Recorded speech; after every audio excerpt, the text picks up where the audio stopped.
Welcome in, everybody, to another episode of The Strategy Gap. Great conversation in store today on all things, not just strategy development, but how you move it through to execution and then turn that into operational efficiency as well. Joining us today is Daniel Keene. Daniel has an extensive background in both strategy and operations with experience across management consulting, CPG, life sciences, and more. He has focused his career at the intersection of strategy and operations, developing go to market strategies within life sciences and seeing those plans through execution and even further into operational efficiency. In his current role, he's responsible for leading the strategy and operations of large patient support programs to ensure improvements in quality and performance across the entire patient journey. Daniel, welcome to the show. Yeah, thanks for having me. Great to be here. So, Daniel, we went a little bit into your background just out of the gate from the introduction, but I'd love to give you the opportunity just to talk about that career journey, the time you spent in strategy development, and now how you're more on the operational efficiency side. Yeah, absolutely. So, my career is not the usual just corporate ladder that many folks may be used to. So, I'm an engineer by education. I worked for the government on aircraft carriers for a year or two after that. Went back to grad school, got into consulting. That's where I got my first taste of healthcare. You do a couple of healthcare projects, and one thing leads to another, and all of a sudden your career is kind of focused there. But I did take a bit of time off as a sales planning and performance manager for AB InBev, so the big brewer. So I got to travel the world, understand the beverage industry, but ultimately came back to healthcare after that. Came back into the consulting world, did a stint as an airline pilot. I've been flying my whole life. When my daughter was born, I needed a flexible schedule. Did some flying, and when COVID came, got back into healthcare, and it's been a great 3.5 years back leading patient support programs, and we've done a lot at the company I'm at now to really enhance the patient journey and be able to pull through kind of broad plans around taking our programs from a kind of fragmented model to one that's unified in-house and really optimized. So definitely a different background, but I think it gives me a lot of perspective around working with different types of folks and understanding patients and different profiles of folks across the country as well. Yeah, absolutely. No, I appreciate that additional background. And in today's conversation, we definitely want to spend a lot of time on the strategy execution piece Sure. and eventually how to translate that into program management and efficiency. But before we dig into that piece, I do want to start first on the planning side. So, one thing Joe and I often see, and certainly I've had conversations with others about, is that organizations spend often way too long on the planning piece, right? Trying to get Yeah. everything perfect. When you think about strategy and that development from your background, how do you know when actually this plan is good enough? Yeah. Like, let's move forward and begin the internal selling. What does that look like? Yeah. I mean, it's a great question because I feel like I've seen folks try and go and have every single backup plan or contingency, taken care of, and you're never going to know everything, right? And I think what's helped me in my career is understanding if you start seeing themes in market research, if you start seeing themes when you're out speaking with customers out in the field, those are probably right. You don't need to go and do another study with a bigger volume of of respondees. The key is getting the kind of the right inputs from key opinion leaders, if you will. That really helps you define your strategy. And then the other things that you may not be able to see initially, you're not going to in many ways, right? So I think get really good at what is going to be 90 or 95% of the of your day-to-day or whatever your strategy is, and then the 5% you just have to have the operational kind of ability to go and respond to that without having it become a broader issue, right? So it's not that you need to understand everything, it's that you need to then have a plan for the things that you aren't going to see as part of your strategy development. I think that's the way I've approached it, and that's kind of helped hit the go button and still feel confident that anything that comes at you is going to be okay. Yeah, I think most people, I think if they're being honest with themselves, they want to spend the extra time as an exercise to make sure that they don't look poorly 6 months into this, right? Right. Because you're looking at a strategic planning effort. I mean, if you really break it down to what it is, and you've been in many of these, you're looking into the future Yep. as an organization. You're surrounded by subject matter experts from every discipline within the organization, and you're making educated bets. I mean, at the end of the day, they're bets. You're making assumptions. That's the fun way to do it. Business Yeah. school speak, right? You're making assumptions, but they're really bets. And the hope is that you're making smart bets. You're not being crazy, but the idea is that you're not going to be able to be 100% efficient with what you think is going to happen. And sometimes the fear of that coming back to bite them makes people just spend. Sometimes I've seen 8 months of planning Yeah. for a 1 year plan, and that's just obviously can't be. But Yep. that paralysis is something that's fear is very present in a lot of organizations. Yeah. I mean, absolutely. And I think, laying that out up front is also equally important. So here's the things that we don't know or we may not know, and here's how we're going to go and deal with it, right? And that is actually considered to be, at least in a lot of the organizations I've worked in, like a very pragmatic and mature way to look at it. Because folks who've been in the business for a long time understand, to your point, nothing's 100%. And as I progressed in my career, school kind of sets you up, but there's always a right answer, and I feel like it takes a long time to. I mean, myself included, it took a long time to kind of break that. Where, look, no financial model is ever going to be perfect. No staffing model is ever going to be absolutely foolproof. There's going to be more demand or less demand. You're going to go and have to flex. And being able to go and feel comfortable with that is something that takes a little bit of time, but the sooner you can, the better it's going to be.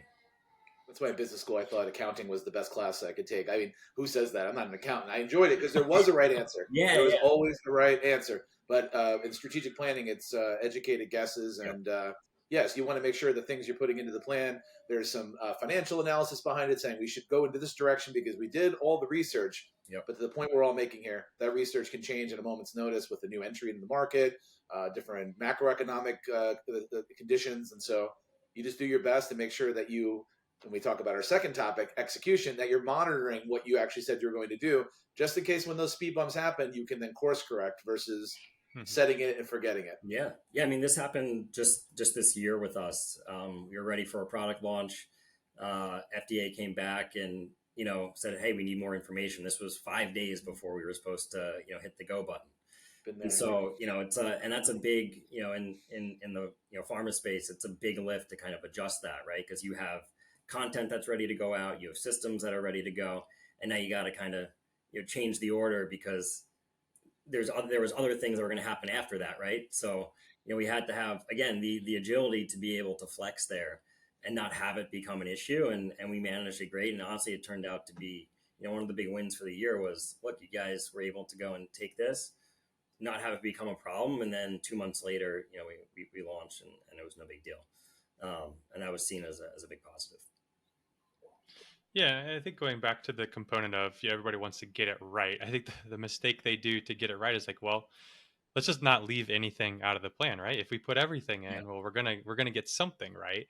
And the problem that ends up causing is there's no focus, right? that's it. There's no way to keep everybody understanding of what's the most important, to get everybody aligned about it and towards the same ultimate goal. So in your Yeah, experience, how do you keep people from getting distracted on all the things that you could be doing and instead keep them focused on really what's most important moving forward? yeah. It's another great question. I mean, I think I try and align everyone to a set of core principles.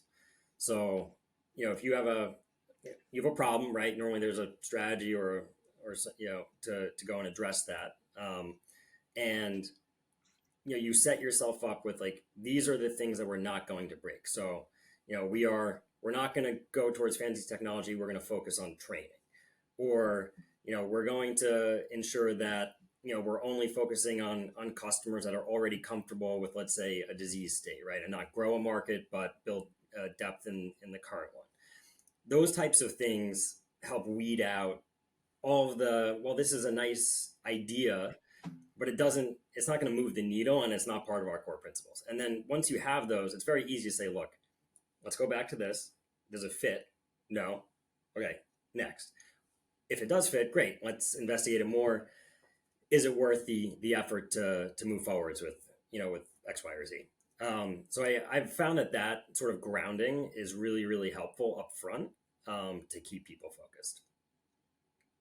And also I think we're talking around the edges on it too. Like the strategic plan, sometimes all the credit goes to what made the plan, but there's very little talk about what didn't make the plan. So sometimes when something's not in the plan, they go, "Did anybody even think about adding this?" Like some people, some stakeholders whose Yeah. project didn't get in there, and it's like making the time, especially when you're launching the plan, to say, "Here's what we're focused on, but here's the list of things we could have done. Here's 70 things." Yep. We've culled it down to 4, and that's not just because we just threw darts at the board. We had a discussion about what strategically we're not going to do as much as what we are going to do. And sometimes people omit that conversation for Yeah. some odd reason. And people love to know that at least they were in the conversation, their project, their idea. It makes them feel good, even if it wasn't selected. They want to know that it just didn't go into the void. It's So to funny you speak. mentioned that. Like we actually did this year um, as a part of some of our launches. We chose what not to do, and that was actually a big part of our launch readiness reviews with our exec team. Was a full slide on what did we choose not to do, and Okay. that was again seen as a huge benefit because look, everyone's trying to do more with less. Um, More is not always better, and the things that you chose to walk away from, as long as everyone agrees that they weren't critical to again what our core principles were for what we're trying to achieve. I mean that's um, I think that came across as a really big win for us. So that happened this year, and it was well received. Yeah, absolutely. Now, I'm curious because everyone always talks about, hey, that we should do this, but from someone who's recently done it, obviously, don't not going into the details. But what does that entail for? Are you just showing, hey, this is a list of all the things we didn't do? Are you giving justifications for why you didn't do that? Are you letting people voice their differences? Like, how does that work in practice? So I think a lot of it is backed up with kind of the your foundational research, whether that's market research, whether that's financial analysis. There has to be a reason why, right? And it has to be a clear reason why. If you did do this, either it was going to be a net neutral or possibly a negative, or maybe it just didn't win out against all of the other things that you had. And so, I you can't just list like 35 different things. Again, it's like, what are your we had 4 things we decided not to do. That would have taken a lot of time, right? There was probably 150 other things that we also chose not to do that were individual line items, from, oh, we decided not to make a pamphlet for this. That's not going on a presentation for for a launch readiness review. But we admitted entire services for a specific set of the market in one of our launches that we normally have for the rest of our brands, based on the needs of this prescriber set, this drug, and those are the types of things that we highlighted. So again, it depends on your audience, right? You got to be able to flex as well. Senior executive team, you're going to focus on a couple of big things. If you're talking with your product team, you may talk about the things we chose not to do down to a bit of a more granular level. So a piece of that is also flexing with the folks that you're engaging with. It's the idea of picking the critical few for the most of the things we work on. Here are the things that if we do, we know we're going to win. It's not going to get us 100% of where we need to go, but it's going to get us further along than we would have if we focused on 50 things. So the idea when you're building a plan, a lot of my clients struggle with how many metrics do I put in? Yeah. How many goals are the right amount of goals? How many focus areas should we have? And my recommendation is always, anytime you go over 4 focus Yeah. areas, you start to get a little fuzzy. I think like Mount Rushmore, right? There's 4 faces on it, not Yeah. 5, not 10. There's 4. And when you have these conversations about who's the best quarterback or who's the best musician, the Mount Rushmore conversation is great because it really forces you to pick 4. I mean, you might have 60, but getting it down to 4 is an exercise worth doing. And Yep. I apply that pretty much every aspect of a plan. 4 KPIs, 4 goals, whatever it is. It doesn't always have to be 4, but when you go north of 4, that's when the trouble begins. I totally agree. I mean, this year we kind of stuck with 3 core principles on a bunch of our There launches. you go. 3's perfect. Yeah. I get 4 to be generous, but 3's perfect. And I think it also depends on levels too. Again, you could have strategic core principles. You can have core principles for your product team, core principles for your marketing team. But they all then have to level up, right? To in the pyramid. So doesn't mean you have to stick to 3 and that's it. Everyone else, there's nothing else you can talk about. It depends on you can break those down into the individual functions, right? And then work off from there. Yeah, let's shift gears a little bit into the execution side, right? So we've identified what are our key principles, however many we have. We've talked about what we're doing and not doing. As we shift into execution, I think each organization has a different approach for how they're going to execute, more from an operational Yep. standpoint, right? The team dynamics, who's doing what. Your background obviously is more full of what I'll call traditional program management or performance manager or a PMO type setup. Yep. Certainly, some listeners are familiar with that. They may have PMOs in their Yep. organizations, but some don't. How do you think about a PMO's role and strategy, and what makes a really good PMO? So, a couple of things like PMO wise, I think, having someone who keeps the functions together and kind of ties all of the interdependencies together is critical. A good PMO does that. That's a big part of execution in any like sort of matrixed organization, of which many companies are today. So we had a great project manager this year for a bunch of our launches, and just everything from the way status trackers are built to actually have detail with dependencies across functions, pushing on the discussion when needed to make sure that they were able to go and see, all right, like these two pieces need to come together, or they're all going to either not work or fall flat, right? Whether it was marketing and sales or us and our product team, whatever it might have been. She was able to kind of tie those together, and then just be someone who was able to go and see the full picture and call out folks when there was blind spots.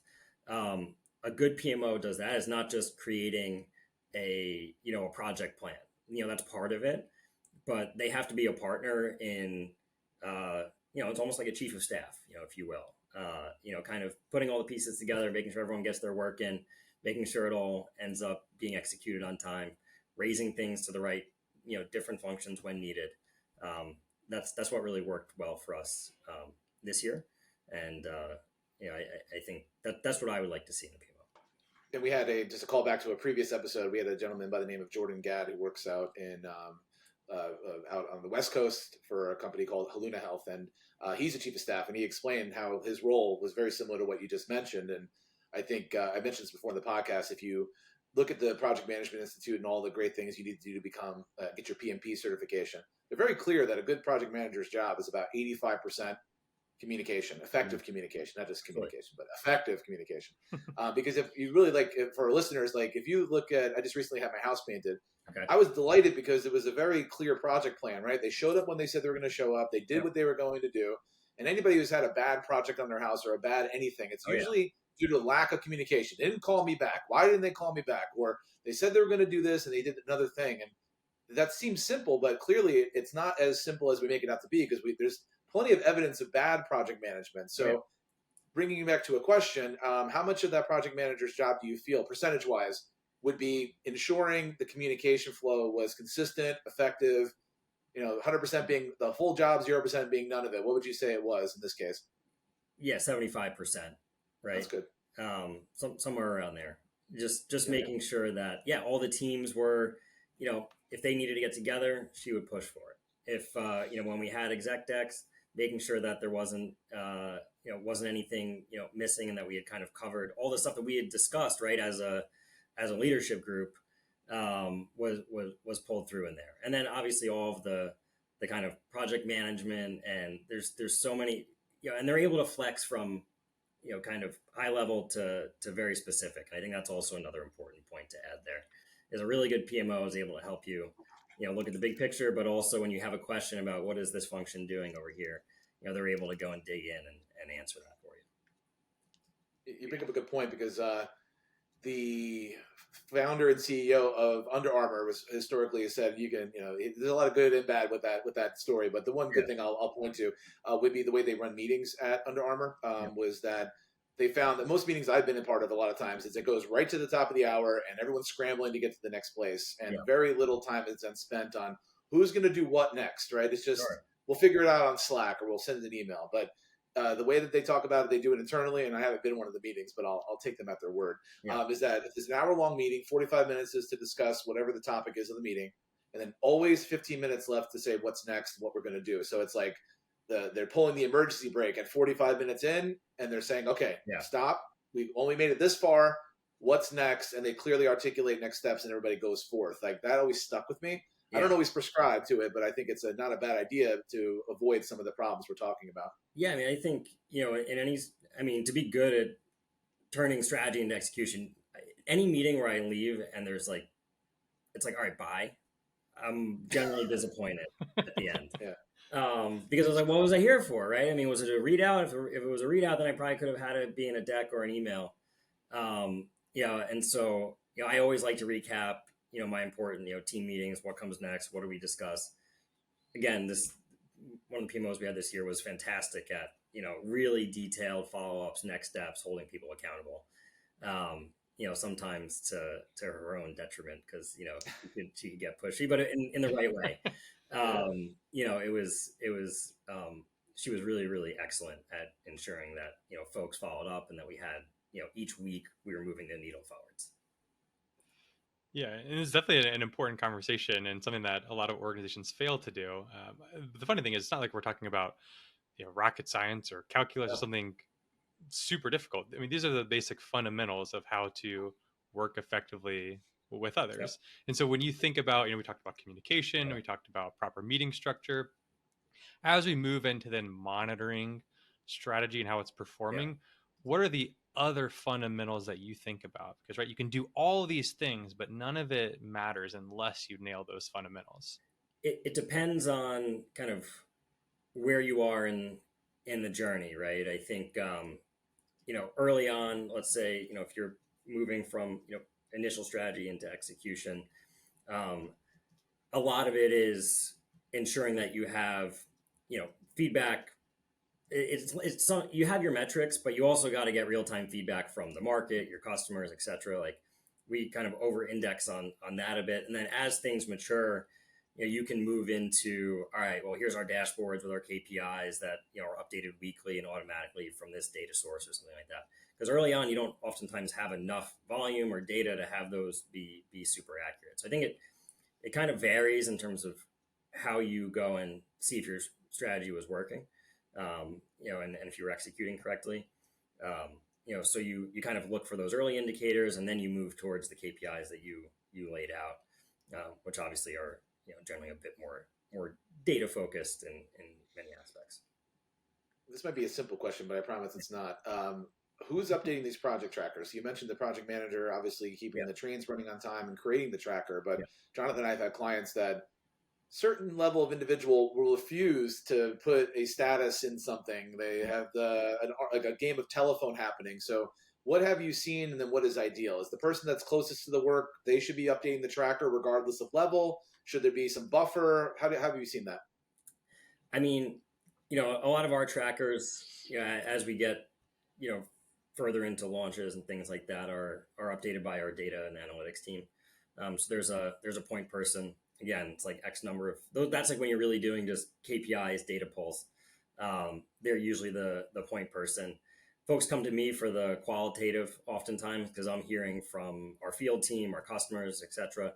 And then that all gets pulled together into a kind of like an exec summary deck that usually, either the head of the brand or whoever, their business ops person or chief of staff pulls together. And so, I think it's ultimately what you're ending up reading out is not just KPIs. It's a bit of qualitative, a bit of, hard data. And then that all comes together across functions into a story of how you're doing. So that's the way I've seen it work, at least. That makes sense, because the qualitative piece is something that we coach our clients on all the time. Because if you put a graph up on a page, somebody might have some contextual understanding of what that graph means, and if it's, I don't know if it makes sense to them. But even if it doesn't, they're going to act like it does, and they're going to internalize it and maybe make up the wrong narrative based on what they're seeing, right? So the idea of pairing any quantitative data with qualitative gives hopefully the idea of the full picture of what's going on. It's the reason why you watch a football game and you know what's happening in the game, but there's somebody then explaining what the implications are and what's going to happen. And that's what people enjoy, that when they're watching the news, having a little bit of political commentary saying this happened and here's what that means. People just crave that. And it sounds like you're doing that now. And that's been extremely effective from my experience. Yeah, it's very hard to tell a story with just a graph. There was, I actually posted this on LinkedIn. There was like a Jeff Bezos video about not measuring the right thing. Hmm. So, one of the things, this is a little bit different than the scenario you're mentioning, but it's very easy to misinterpret data without the context and sort of the background. So, like the Jeff Bezos piece was related to, like, they were talking about call center hold times, and their KPI was like under 2 minutes. They're like, yeah, it's 98%. And he's like, well, I'm getting lots of feedback from our customers who are angry and saying they've been on hold for 20 minutes. So he like called in the meeting and was on hold for 20 minutes. And he goes, we're not measuring the right thing, right? So, if you don't take some of that, that qualitative data, you may be missing something, right? And I mean, obviously, step one is making sure you're measuring the right thing, but it normally does not tell the full story. And you got to make sure you kind of cover that as well. Yeah, no, love that example. I think it's a good way to think about what you're measuring and how to make sure you're doing the right thing, and also how you're then using that to change. And I think when we think about strategy, obviously it's not just, hey, we're going to do these things. It's try to make this sort of change within the Yeah. organization. And then if we do that change successfully, okay, now this is an operational thing moving Yep. forward.